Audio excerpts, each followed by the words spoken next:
زکوٰۃ رمضان میں ہی نکالنا ضروری ہے؟ بہت سے لوگوں کے ذہنوں میں اس حوالے سے بھی کنفیوژن رہتی ہے کہ وہ سمجھتے ہیں کہ رمضان ہی زکوٰۃ کا مہینہ ہے اور اپنے مالوں کی زکوٰۃ رمضان میں ہی ادا کرنی ہے۔ تو یاد رکھیے گا کہ زکوٰۃ کا بنیادی طور پر رمضان سے کوئی تعلق نہیں ہے۔ زکوٰۃ تو آدمی کے مال پر اس وقت لازم ہوتا ہے جب وہ سال اس پر مکمل ہو چکا ہو اور ایک مکمل سال وہ صاحب نصاب رہا ہو۔ یعنی سب سے پہلی کون سی تاریخ میں کسی کے پاس اتنا مال آیا ہو جو نصاب کے بقدر ہو، زکوٰۃ کے نصاب کے بقدر، تو آدمی کو وہ تاریخ یاد رکھنی ہوتی ہے۔ لہذا اگلا سال جب شروع ہو جائے اور وہ تاریخ پہنچ جائے جس تاریخ میں پہلی دفعہ وہ صاحب نصاب بنا تھا، تو زکوٰۃ کا سال مکمل ہو جائے گا اور زکوٰۃ لازم ہوگی۔ لہذا اگر کوئی آدمی یکم محرم الحرام کو صاحب نصاب بنا،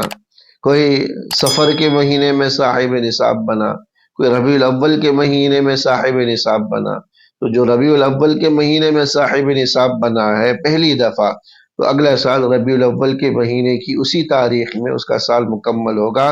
اور اس پر اس سال کی زکوٰۃ ادا کرنی ہوگی۔ صرف رمضان تک مؤخر کرنا، صرف رمضان کی اجر و ثواب کی وجہ سے مؤخر کرنا مناسب نہیں۔ تاہم اگر کوئی مؤخر کر لے تو کر بھی سکتا ہے، لیکن بہتر یہی ہے کہ آدمی جب سال مکمل ہو تو اپنی زکوٰۃ کی کیلکولیشن کر کے وہ رقم الگ کر لے، پھر تھوڑا تھوڑا کر کے ادا کرتا رہے اور کچھ حصہ اس پہ رمضان میں بھی ادا کرے۔ تو ہر آدمی پر ضروری ہے کہ وہ تاریخ یاد رکھے جس تاریخ میں وہ پہلی دفعہ صاحب نصاب بنا ہے، نصاب کا مالک بنا۔ اگر کسی کو تاریخ یاد نہ ہو تو اندازے سے ایک تاریخ مقرر کر سکتا ہے، پھر وہ تاریخ اندازے سے جو اس نے مقرر کی ہو وہ رمضان کی بھی کوئی تاریخ ہو سکتی ہے، کسی اور مہینے کی بھی ہو سکتی ہے۔